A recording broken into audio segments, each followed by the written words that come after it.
Hey guys, it's Yo Ang. And you know what we're going to do? We're going to have a little chit chat session, okay? While I take off my makeup. And maybe I'll do a little face mask, maybe some eye masks. How about that? You're going to say, what is it going to be about, Ange? You know what it's going to be about? Like, a lot of people know I'm doing the Zepbound, which is like, yes, people say it's the weight loss drug, but I'm doing it for diabetic reasons, things like that, because as you know, I am diabetic and such. And I was diagnosed, oh God, way back when. Back pre-Koko, like just before Koko hit is when I was diagnosed. So we're going to talk about that. We're going to talk about why I'm doing Zepbound, what caused me to get there, blah, blah, blah, blah, blah, blah. Because you know what? I think people are more alike than not. And I feel like if we share information, we become more powerful.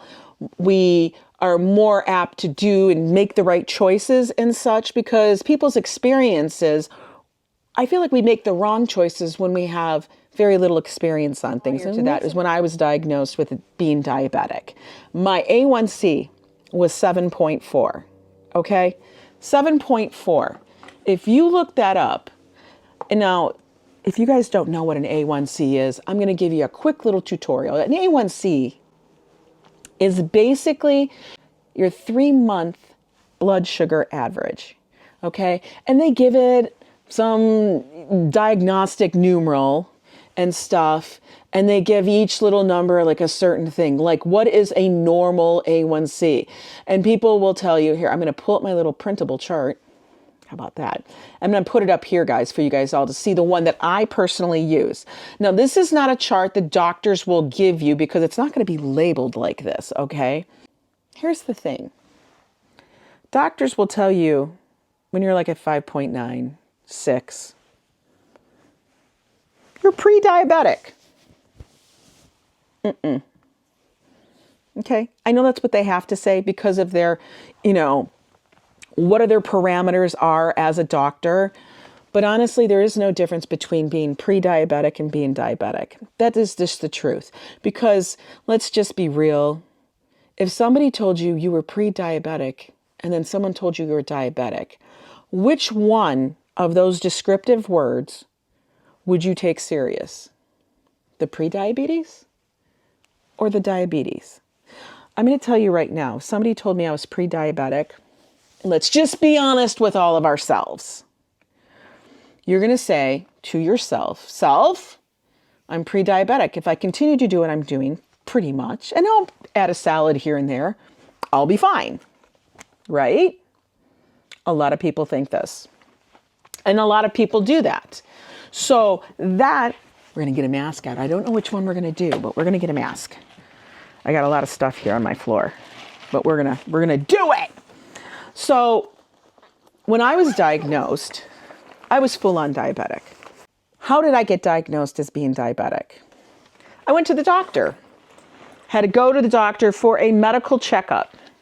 Because if I did not go to the doctor for a medical checkup, what would happen? I would have to pay more in my insurance premiums. And it averaged to be about $600. It was $50 more a month. And one of the things Joe said to me, he goes, Angela, if you're not going to go to the doctor, you're going to pay me $50 a month. I'm not paying Joe $50 a month. Just because I don't want to go to the doctor. Okay. So guess what? I made an appointment. I went to the doctor. Okay. Oh my God. We're going to be doing this mask, by the way, guys. Okay. I don't know. It's like a rosé eye patch. Okay. We're going to do the rosé eye patch because we want non-puffy eyeballs. Ooh, these are slimy. These are real. Ay, ay, ay. Oh my God. This feels like, I don't wear contacts, but this is what my contacts must feel like. Do I put them this way? Or do I do it the other way? Is it this? Or is it that? I think it's this. I don't know. So anyway, I went to the doctor.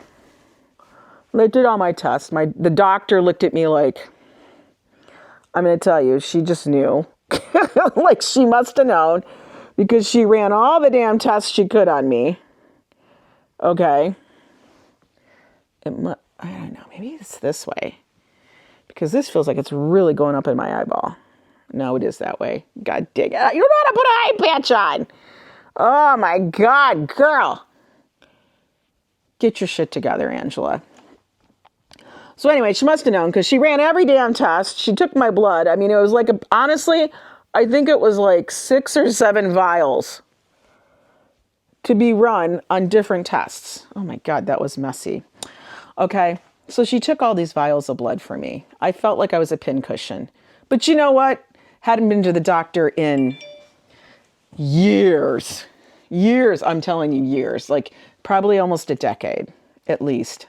Okay, so I needed to have stuff done. I also knew that I was experiencing abnormalities. By that I mean I was waking up every hour. I was having to go to the bathroom constantly, even though it wasn't like, Niagara Falls. It was like a river, a little tiny river, so it wasn't like, that is crazy looking. It wasn't like, big things, but I could tell. Like, I just wasn't normal. I couldn't sleep. My eyesight was getting poorer. Just a lot of little things like that. A lot. I was getting a lot of skin tags, okay? And you can see that I have a few of them here. But let me tell you, the skin tags, that's a real thing. These are a big indicator of a metabolic problem. And that's what diabetes is. Type 2 diabetes is a metabolic problem. These things are sliding. Okay, it is a metabolic issue. You have a metabolic imbalance because God knows, I didn't know that insulin was a hormone. I know, call me stupid. I didn't know. Okay, and I think a lot of people don't know that. I always thought there was 2 hormones, estrogen and testosterone, but there's a lot of hormones in our bodies and they all kind of work together to make the body work. So once I got noted that I was diabetic, my A1C came back at that time of 7.4. Now, people go, oh, 7.4, that's high. But I think some people would say, that's not terrible. It is terrible. Because you know what that means? If you took the number and you correlated it to my average blood sugar for that 3 months, because that's what an A1C is.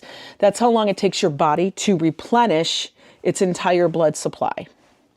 So an A1C is the average of your blood sugar over the past 3 months. My blood sugar was basically 186. 186.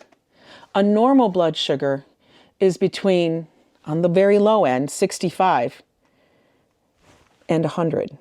I was 186 at all times. That's almost twice. It's almost twice what it should be. And that's a little ridiculous. So, definitely diabetic.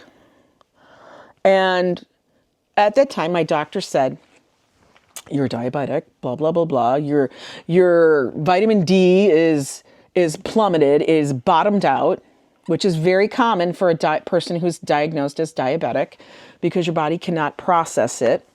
So I was prescribed my high blood pressure meds because I had high blood pressure too, and I wasn't taking anything for it. I was then given an actual prescription for vitamin D. Like, it was such a high dose that's the only way I could get it. Like, I had to have a prescription to get this high dosage. You can't even, it was like basically getting a shot almost, but it wasn't. It was just these really high doses of vitamin D, which I still take vitamin D, but at a normal dose every single day. And then I go sit in the sun for 20 minutes so that I get vitamin D that we can create with our skin because of the sun. Okay. And then my doctor told me, because she didn't want me to freak out, she said, I don't want you. I said, do I need a glucose meter? Do I need to have something? And she's like, no, you don't have to go do that. I don't want you to become like freaked out and become obsessive. That's what she said. Don't want you to become obsessive. So at first I thought about it, and then I'm like, no, I need a glucose meter because this is Angela, and Angela goes down the rabbit hole. Okay. So I did. I went down the rabbit hole. This is a me time mask. It's Hello Kitty. Should we try it? Or should we go with the rosé? I think we should continue with the rosé because we're doing rosé eye patches, and we're going to do a serve chilled. Well, it's cold. It's winter. Okay. It's close enough. So we're going to do this eye patch. This facial mask. So anyway, back to the story. Oh my God, this is really slimy. Ay, ay, ay. Oh, it's dripping. It's dripping. So anyway, I went and got my glucose meter and I started taking my blood sugar. And then I realized, because she would tell me things of like, oh, there's 2 of them in here. Oh, damn. I could put 1 back. She then told me that you could have things like, oh, instead of having white rice, have brown rice. Guys, that doesn't work. You can't do that. And then I realized very soon that I can't do that. I actually have to go. And I looked up lots of sites. I looked up lots of things on the internet, went to a lot of Facebook groups, and found a couple of good ones. And it was all about like controlling it, going low carb, eating keto. And that's how I started the keto lifestyle. Now, when I was diagnosed, oh God, look at this. This is slimy as hell. When I was diagnosed, like I said, oh damn. I don't know what's going on here. Okay. I decided to go low carb. Okay, we're going to do this. Hang on. We're going to tell the story, but I got to figure this out here. Quick. When I was diagnosed, okay, this is what we're going to say. When I was first diagnosed being diabetic, I weighed 325 pounds. No jokes. That's how much I weighed. 325, guys. 3 bills. 325. And I'm going to show you my picture of what I looked like then. Here you go. Okay. 325. Then I decided to go keto. And first it was low carb. And then I decided, okay, Ange. And that was like 50 grams or less of carbs a day is what I was shooting for. And then I realized, Angela, just go keto and go like 25 carbs, which is pretty much what I do now. It's like 25, 30 carbs a day. So I did that.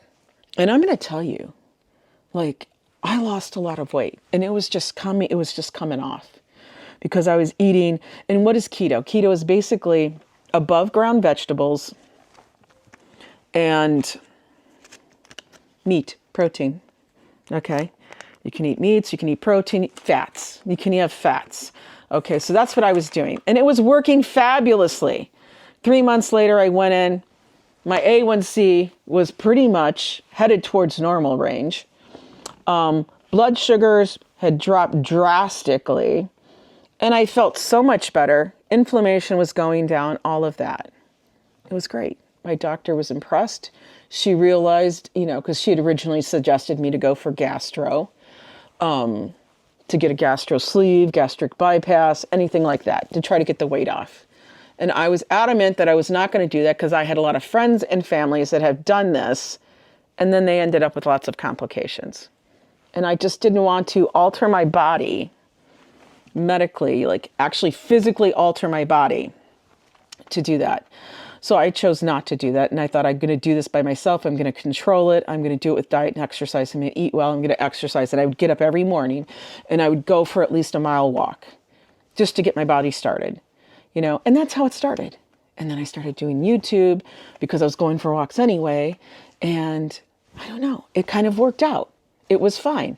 And I dropped to, I think my lowest, I'm not positive on this, but I'd have to go look it all up. But I think my lowest that I ever got to, I never got below 250. I think my lowest was like 255, something like that. So all in all, I literally lost almost 75 pounds. So probably like 70 pounds, 65, 70 pounds, just by doing low carb, keto, and walking, and not strenuous walking, not like crazy walking, not like I got to walk for freaking 10 miles, every day. No, it wasn't like that. It was just me getting up and doing that. Okay. And it worked until I broke my ankle. I had a compound fracture in my left ankle, went on vacation, fell down 2 stairs, literally fell down 2 stairs. Maybe it was 3, and compound fracture. Had to have my ankle emergency surgery because it was bad, guys. I thought I could fix it. Can't fix a broken ankle. And then I was basically not able to walk for a good 3 months. Good 3 months I couldn't walk. I was a basket case because that was my outlet. That was what I did. And then I finally didn't get back to walking till almost fall. That happened in June, and I didn't get back to walking till almost the fall. And that's how bad it was. I was besides myself. I knew I was gaining weight back. And then I thought, okay, well, Angela's still going to do good. We're going to get back to it. And I did. I tried to get back to it. I was coming back through everything, getting back into it. Yes, my A1C went up a little bit, but it never went up high. I think the lowest my A1C ever got to was 5.4, which is normal. Okay, great. So that's meaning 5.4 means my average blood sugar every day was like 115, 110. Not a problem. It was good. And it's kind of hung there, didn't get any lower because, I broke my ankle and stuff.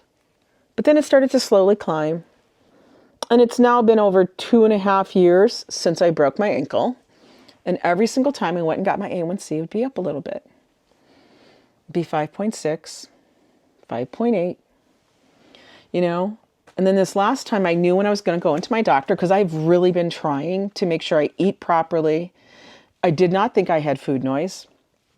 I did not think that I had an issue with food. I was eating still very low carb. I'd have the fat. I'd have this. I wouldn't deny myself any kind. If I was hungry, I was going to eat. Blah, blah, blah. Still walked a lot. Back and forth. And then I got to tell you, the one other thing that breaking the ankle did was put me into menopause. Full on. Broke the ankle. Never had another cycle. Never had another cycle after that. It was crazy. So I went full on menopause pretty much because I think the trauma to my body did that. And that happens when you get older. Trauma to the body can make it cease. And if you're on that cusp of that happening, you're just going to go straight. I swear to God. A lot of things happening. So then when I went to the doctor this last time, I knew because I started weighing myself. I bought a scale, which I never did before. And I started weighing myself and I saw that the numbers were going up. And I was bothered. I was really bummed. And I'm like, I can't do this alone. So maybe, and she always would ask me in the past couple visits, do I want to look at a GLP-1? And I'd say, no, I don't think so. I think I'm going to keep trying without it. I know I can do this because I've done it before. And she was very good about it. My doctor is one who talks to me. She sees me. It's not like she sees through me. You know what I mean? She actually listens. We have a conversation. We are a team in my health to get me better. So when I went in, I kind of had a feeling that this was going to come up again. And you know what? I think I was more open to it. I think I was a little bit more like worried, like what were people going to say? And so I decided if she asks me, I'm going to say yes. So she asked me and I said, you know what? I've been thinking about it a lot. I've been researching it a lot. I think we're going to go this road. And I know, and I'd already looked up, my insurance had covered it. So I was good on that front. And I figured it was going to cost me $50 a month with my copay. And I'm like, here in my head, I'm like, $50 a month. Listen, remember the $50 a month I wouldn't pay to Joe? Well, I'll pay for this to get it done. Because you know why? This is my health. This is not me in denial. This is me trying to help myself. So I won't pay $50 to Joe to have a higher insurance premium. Let's think about that. But I will pay $50 a month so that I can be healthier. That's the difference. So I said yes. And you know what? She was like, bam, bam, bam. Bam, bam, bam. She looked it up. She goes, okay, I'm going to do this. We're going to put you with this group. It's through New York Presbyterian. We're going to get you with them. You're going to have a liaison. You're going to have this. They're going to contact you. They're going to take care of everything. By that afternoon, I came home, had a phone call, talked to them. They took care of it. The next day, they called me again, set up the delivery. By that Thursday, I had my first First prescription delivered to my door. And that Thursday, I mean, I know some people say, oh, I'm so afraid of taking the shot. I don't know what I'm going to react to. I had done so much fucking research. I had done so much damn research that I'm like, I am prepared. I'm going to eat my stuff. I'm going to eat my protein. And this is why I'm going to do this, because I want to be healthier. And that's the biggest keys. I looked at it as, before, I was always afraid what people were going to say. And you know what? I really don't care what people say about me. This is me. They don't live my life. I live my life. And you live your life and stuff. But I am going to share this story, this little marathon of mine. Because remember, it's not a sprint. It's a marathon. It's not even a damn 5K. Because I think if we share, we're going to learn. And so that was my beginning of this Zepbound journey. I've been on it for 2 months, just almost exactly 8 weeks, because I took my 8th dose last Thursday, and it's Monday. And I take my 9th one this Thursday. So it's been almost exactly 8 weeks. I have lost 16 pounds, just over 16 pounds on this. And I am eating well. I am not denying myself. I am eating when I'm hungry. I'm not eating bird plates, okay? And I'll tell you what a bird plate is later, but I don't eat like a bird, okay, guys? Do I eat less? Yes. Am I very aware of what I'm eating? Yes, because I have to focus on protein. Things like that. I still do low carb. I do not eat donuts. I do not eat this. Will I have a bite of cake? I am a person. Yes, I'm going to have a bite of cake because everybody wants a bite of cake once in a while. Come on. We all want a little cake, right? I think so. We all deserve a little cake. Okay. Will I taste a little hash brown while I'm on a cruise? Yeah, I will. Because you know why? They're freaking delicious. Am I going to eat a whole one? No. I'll just take a little taste. I'll take a little bite. If you're going to say, Ange, that's such great. But I'm going to tell you, the tool helps me to be able to do that. Okay. And that's why I feel like I have this a little bit under control. It's only been 2 months and I've seen a change. I've felt the difference in like my brain and stuff. It's been a little bit of a game changer, you know. We're going to talk about that. We're going to talk about things that I feel like people need to be very aware of. I'll talk about things that I thought about Zepbound and GLP-1s before I took it and how I feel about it now. We're going to talk about like the 10 top things maybe that you need to do when you're on it and stuff. Just a lot of stuff like that. I think it'll be a very interesting series. I want you guys to ask me questions. Me maybe doing a couple of lives about it. That's not what this channel is going to turn into because God knows that's not me. We still got to do the crazy shit, people, because that's who I am. But I do think that people are going to be very interested in this because I do talk about it on the channel and stuff. And I think a lot of people, listen, all these people are on GLP-1s, but nobody's admitting it. What the hell?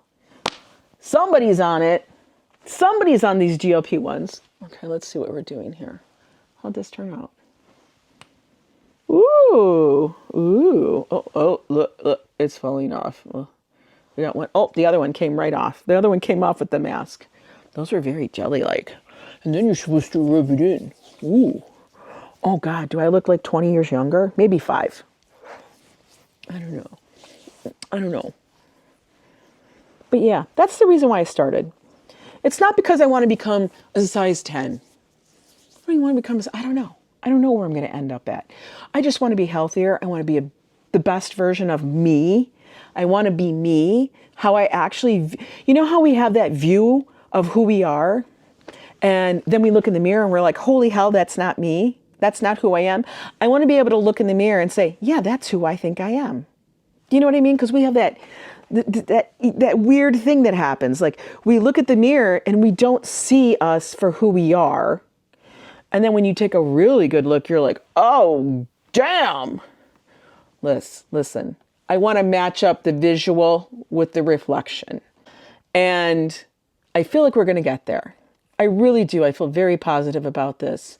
So Leave a comment. Tell me if you're on it, if you want to admit it. It's up to you. I think too many people say, oh, I don't want to tell anybody because I don't want to worry about what they're going to say. And, they might say this or say I'm taking the easy way out. Really, we don't care. Just remember, they don't live your life. You do. And you telling them that or saying what you're doing and not hiding it, don't need to be ashamed about it.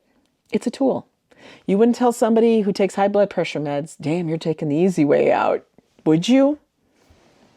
Just saying. You wouldn't tell somebody who's on a cancer treatment, oh, you're just taking the easy way out. Same thing. So let's talk about it. Leave your comments. Let me know if you like this kind of stream. And I'll see you next time. Peace out.